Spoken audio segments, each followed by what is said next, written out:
আমার ভিডিওটা যদি আপনাদের ভালো লাগে থাকে তাহলে অবশ্যই আপনি সাবস্ক্রাইব করবেন এবং পরবর্তী ভিডিও দেখার জন্য অনুরোধ রইল। আপনারা বাংলাদেশিরা কিসের গর্ব করেন আমি তো বুঝি না। আপনাদের কি আছে যে আপনারা গর্ব করেন, যা আপনাদের গর্ব করার মতো? আপনারা শুধু ইন্ডিয়াকে ইলিশ মাছ দেন, এই তো, আর তো কিছু দেন না।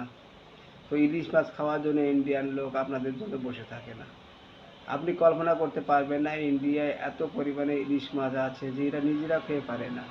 এখন বর্তমানে আধা কেজি ইলিশ বিক্রি হচ্ছে 450 টাকা, 400 থেকে 450 টাকা কিলো বিক্রি হচ্ছে।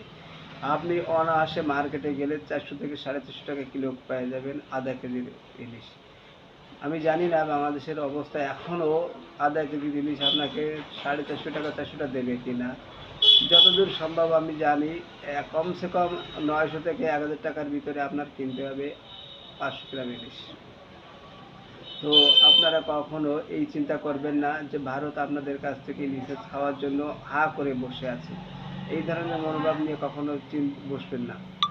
আর যারা ওইখানকার উল্টা সিধা কথা বলেন যে ভারত পণ্য বয়কট করো, ভারতের পণ্য বয়কট করো, আপনারা ভারতের পণ্য বয়কট করলে আপনারা প্রস্রাবও করতে পারবেন না। প্রস্রাব করার জন্য যে হাত ধোয়ার জন্য সাবুনটা লাগে না, ও ভারতেতে আসে।